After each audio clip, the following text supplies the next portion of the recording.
Somebody sent me a video today that was really saddening. It was a young man sitting there talking about how many girls he's asked out. And I've asked women out. I've asked quite a few.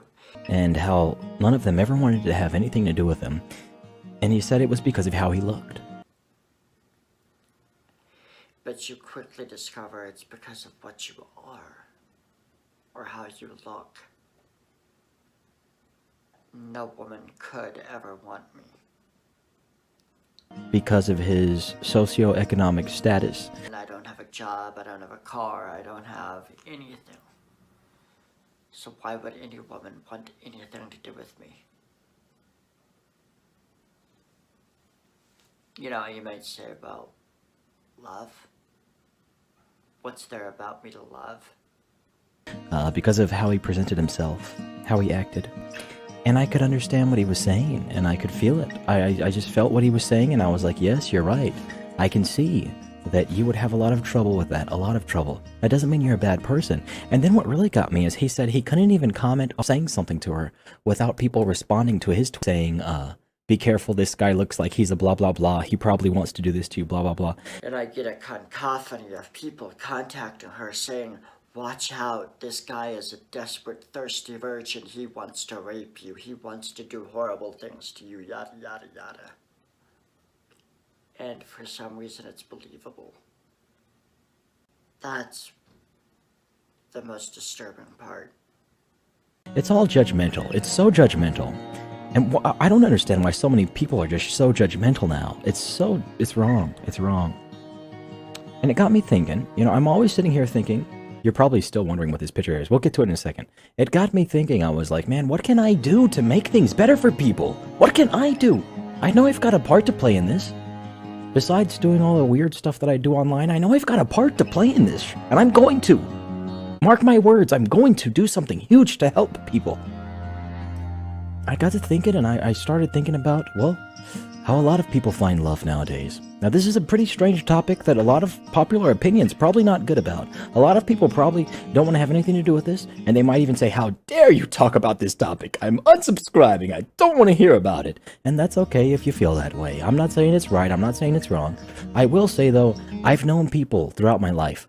I've known people who the only reason they were on this planet was because this was how their parents met. And what do you know? Years and years went by, the parents still happily married. And that's how they met, was through mail order bride. That's why we're going to talk about it today. I know bad things could come about from it. Horrible. I know, I've heard all sorts of stories. But it doesn't mean it can't work out sometimes, right? So let's go ahead and learn about it. Let's learn about it. Don't quit getting offended over everything. Lockdown, baby! Come catch you lockdown! Service shut down, baby! So we're on Reddit, and we're going to be... Welcome back to Starship Lockjaw, your daily video podcast. We learn internet subculture, we grow along the way, we learn personal development, I just want you all to make it. I care about you so much. Y'all know that. Y'all feel me, man. Y'all feel me on that. We go live every night, 8 p.m. Central. If you're not subscribed, do it now. Let's go ahead and read some of these mail order bride stories from Reddit. It's going to be pretty good. It's going to be pretty good. Hopefully we get an idea of what can happen and what may happen and what may not. Anything that can give people hope. People can have hope. Hey, real quick before we begin, when I was younger and I was a traditional young man and I kept trying to find me a traditional young lady and I felt like I had trouble, I figured one day I might end up doing this. That's actually what I thought when I was younger. I thought that one day this is what I was going to do and it was going to work. And fortunately, I didn't have to. Fortunately, I found me a traditional young lady here in America. Just took me a while. I'm just kidding. It's a joke. It did. But anyways, I don't need this, but some folks may. All right, let's learn what the story is here. To anyone who has ordered a mail order bride, what was it like and what happened? Let's see what we got here. My friend Richard has a mail order bride from the Philippines. He's a scruffy redneck long haul trucker from West Virginia. She's tiny, slender, and 10 years his junior. At first, she cooked, cleaned, and kept his bed warm. But after a few years, she told him she wanted an education. He put in a ton of overtime and saved up enough to put her through college. She's a physician's assistant now and makes more money than he ever has. But she still makes him dinner and makes a point of always being waiting at the door when he gets back from a long haul. They've been together for 20 years now, and it's a joy to see them together. I gotta give that one a thumbs up. That's heartwarming. That's nice. That's sweet. That's sweet. Because check this out. Again, I know. You don't know the bad things that can happen. I know. I hear about it all. I've heard about it all. But check this out. If there was a country, right, with living standards a lot better than America, like a whole lot better than America. Let me think of a country that's better than America. I can't think of any. America. All right, let's just say that there was a country that was way, way better than here. And all of us here wished we lived there.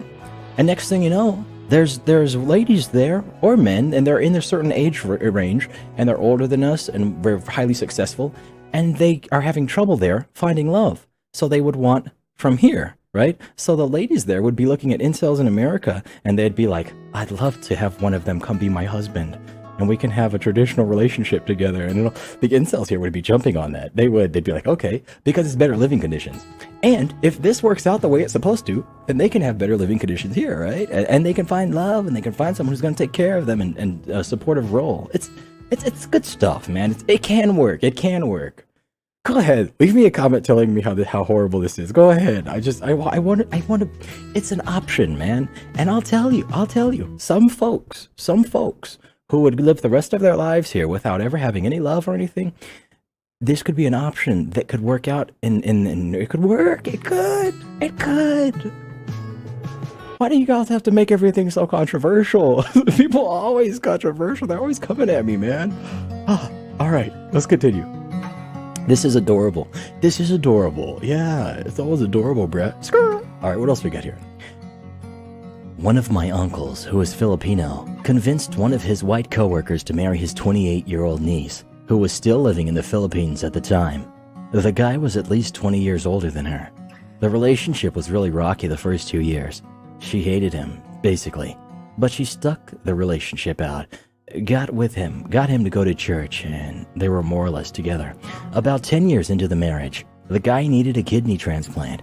Months pass. He can't work anymore, and she's spending all her free time outside of work taking care of him at the hospital while he's waiting for a kidney. I visited one time while he was in the hospital, and she broke down, telling me and my other relatives how much she loved him, and she didn't want to lose him.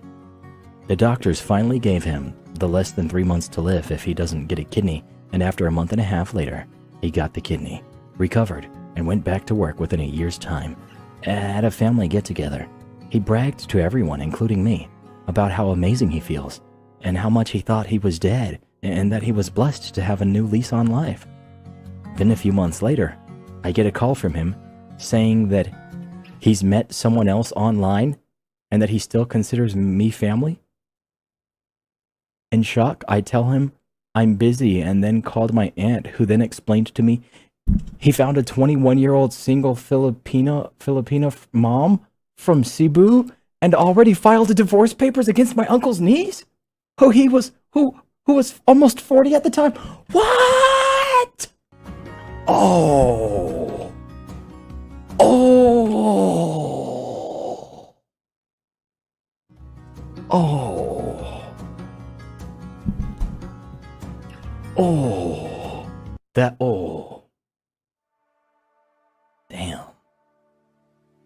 Damn.